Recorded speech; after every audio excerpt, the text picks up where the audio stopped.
টাকা গোনা নেওয়া সন্ন্যত, ব্যবসা করা আসলে হালাল, কিন্তু সঠিক ব্যবসা করতে পারলে সেটাই যে হালাল। উনি আমার কাছ থেকে গত 9 তারিখ, নভেম্বর 9 তারিখে রাত 8টা 28 মিনিটে সে 5,500 টাকা বিকাশ করছে। 5,500 টাকা বিকাশ করার পরে উনি চলে গেছে, কিন্তু আমি টাকাটা গুনতে গুনতে উনি চলে গেছে। এখন আমি টাকা গুনার পরে দেখি কি উনি আমাকে 6,000 টাকা দিছে। তা আমি কনফিউজ যে 6,000 টাকা দিল। তারপরে আমি ডাক দিছি পরে ওনাকে ডাক দেওয়ার পরে উনি চলে গেল, আর ডাক্তার শুনলো না। তাই আমিও কনফিউজ ছিলাম যে আসলে 6,000 টাকা দিল না 5,500 টাকা দিল। তাহলে আমি পরে ক্যামেরাতে চেক করব, এত বিজি ছিলাম পরে চেক করতে পারি নাই। তারপরে মনে করেন আজকে উনি আমার দোকানে আসছে। আমি কি ভাই আপনি কি আমার দোকানে ওই দিন বিকাশে টাকা পাঠিয়েছিলেন? তা উনি মনে হয় পাঠাইছিলাম, মনে আসিও না।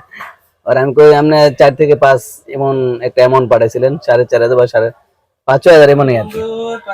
উনি ব্যস্ততা দেওয়া চলে যায়।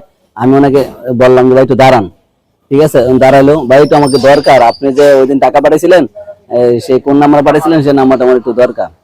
তারপরে উনি বলতেছে যে ভাই দেখতে হবে।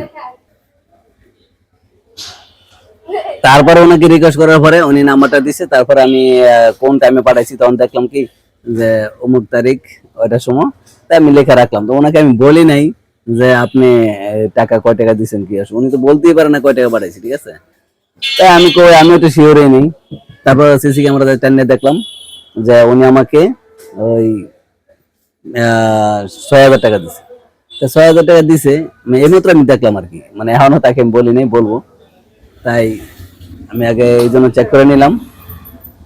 ঘটনা হিসেবে মনে করেন এই টাকাটা আমি তাকে না দিতেও পারতাম, তাকে না বলতেও পারতাম।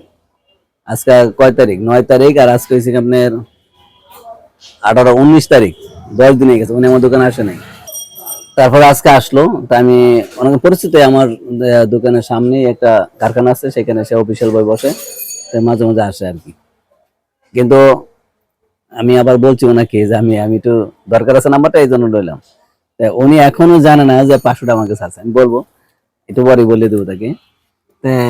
এই যে মানুষের এই জন্য টাকা গুনে নেওয়া সুন্নত, কিন্তু আমার কথা হলো উনি টাকাটা গোনার আগে কিন্তু আমি যাচাই করার আগে চলে গেল।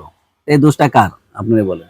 আর আজকে আসছে, আমি তো শিওর না যে 500 টাকা বেশি দিল কিনা, কারণ আমিও তো কনফিউজ। কিন্তু কোন টাইমে আসছে, কি বারে আসছে, আমি টাইমটা বলে গেছি।